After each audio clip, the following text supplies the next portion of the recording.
नमस्कार, news world के इस बुलेटिन में आपका स्वागत है। मैं हूं आपके साथ सुनीता पटेल और सीधे रुख करेंगे बीजेपी की प्रेस कॉन्फ्रेंस, जिसका संबोधन कर रहे हैं जेपी नड्डा, भाजपा के राष्ट्रीय अध्यक्ष।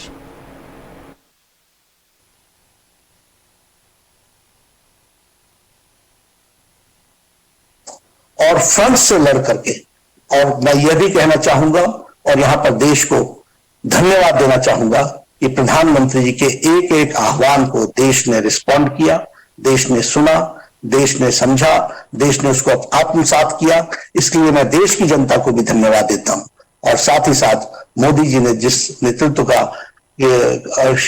क्षमता को दिखाया है, वह सच में अनुकरणीय भी है और वह सच में प्रशंसनीय है। यह हमको ध्यान में रखना चाहिए।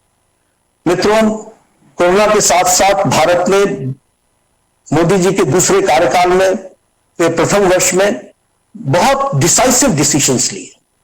अगर मैं बात करूं आर्टिकल 370 के एब्रोगेशन की, अगर मैं बात करूं 35A के जाने की, यह प्रधानमंत्री मोदी जी की इच्छा शक्ति का नतीजा था और उसको सूत्रधार बने हमारे गृह मंत्री अमित शाह जी, जिन्होंने उसको कार्य रूप दिया।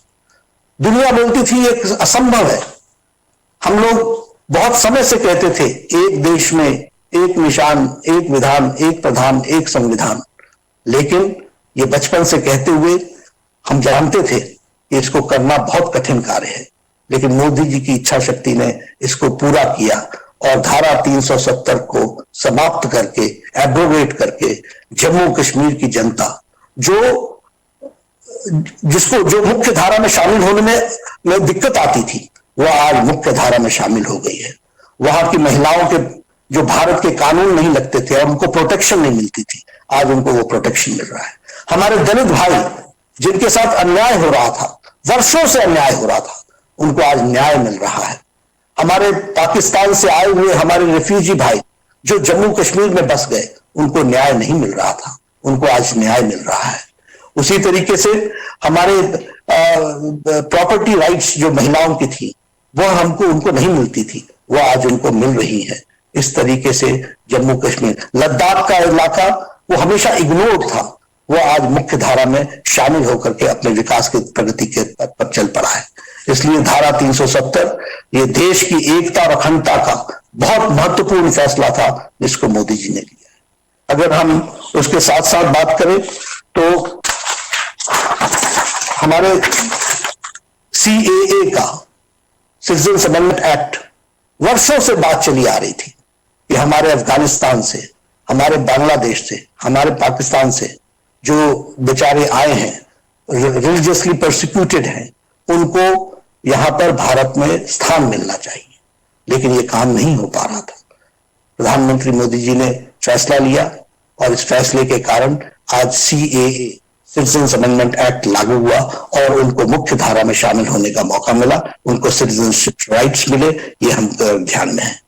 हमारी मुस्लिम बहनें, हमारी माताएं जो 3 तलाक के कारण बहुत तकलीफ में थी, दिक्कत में थी, उनकी चिंता प्रधानमंत्री जी ने की और जो ट्रिपल तलाक था उसको, यह एक कुरीति थी, उसको समाप्त करने का काम प्रधानमंत्री मोदी जी ने किया है।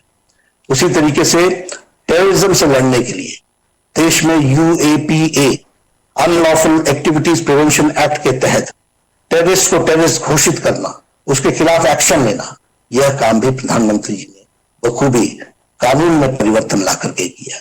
NIA की, इन्वेस्टिगेशन एजेंसी की दायरे को बढ़ाया और उस दायरे को बढ़ाने के साथ साथ विदेशों में भी अगर ऐसी एक्टिविटी होती है तो उनको भारत के कानून के दायरे में ला करके उनके खिलाफ एक्शन हो, इस बात का भी प्रयास हुआ है।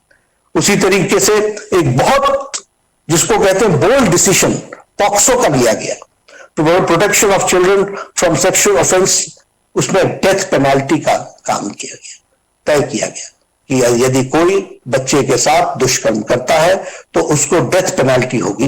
इस तरीके का कार्य को आगे बढ़ाया गया। यही नहीं, अगर हम बात करें इस छोटे से 1 साल के अंदर FDI के, सिविल एविएशन में FDI के परमिशन दी गई ताकि सिविल एविएशन की इंडस्ट्री आगे बढ़े और इस तरीके से देश की इकोनॉमी को गति मिले।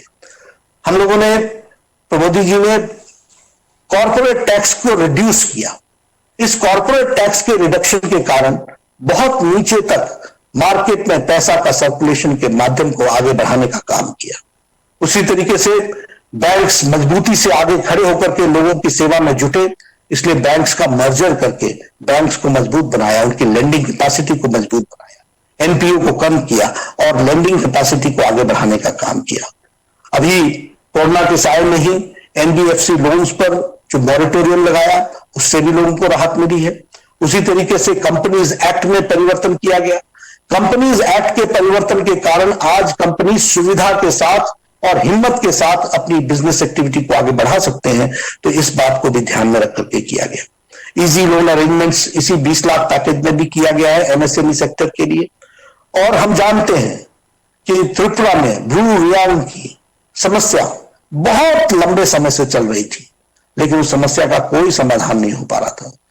हमारे गृह मंत्री जी ने मोदी जी के नेतृत्व में एक बहुत बड़ा फैसला लिया, और जिसको कहते हैं सबका साथ, सबका विकास, सबका विश्वास। ये ब्रू रियांग बहुत छोटी जनसंख्या वाले लोग थे, लेकिन इनके लिए भी व्यवस्था की गई और इनकी भी समस्या का सुझाव किया गया। ये हम आपके सामने शेयर करना चाहते हैं। उसी तरीके से बोडोलैंड की समस्या लंबे समय से चल रही थी, उसका भी समाधान किया गया। हमारे जो regional cooperation of economic partnership का आरसेप का विषय था, यह किसानों के खिलाफ था, ये उद्यमियों के खिलाफ था, ये मध्यम उद्यमियों के खिलाफ था। प्रधानमंत्री जी ने स्टैंड लेकर के आरसेप से अपने आप को अलग किया और यह देश के हित में फैसला इतना बड़ा लिया, वो हम सब जानते हैं, और उसके लिए भी मैं उनको बधाई देता हूं। मित्रों, इस छोटे से काल में ऐसे छोटे बड़े बहुत से फैसले लिए गए, जिन फैसलों के कारण आज भारत देश एक मजबूत राष्ट्र के रूप में मोदी जी के नेतृत्व में आगे बढ़ रहा है, तीव्र गति से आगे चल रहा है, पूरी ताकत के साथ आगे बढ़ रहा है, और भारतीय जनता पार्टी भी इसमें पीछे नहीं है। मैं एक बात निश्चित रूप से यहां यह भी बताना चाहता हूं कि हमारे जीवन में एक सपना रहा, और ये दशकों का नहीं, सदियों का था, ये शतकों का सपना था कि रामलला का मंदिर, भव्य मंदिर वहां पर बने। इस काम को निश्चित रूप से सुप्रीम कोर्ट ने पूरे 5 बेंच के जजेस ने एक मत से फैसला दिया। उनका फैसला हम सबके लिए। तो मोदी सरकार के दूसरे कार्यकाल का 1 वर्ष पूर्ण होने पर जेपी नड्डा, जो कि प्रेस कॉन्फ्रेंस को संबोधित कर रहे थे, 1 साल में क्या कुछ विशेष कार्य सरकार के हुए हैं, वो सभी बातें जनता के सामने रखते हुए।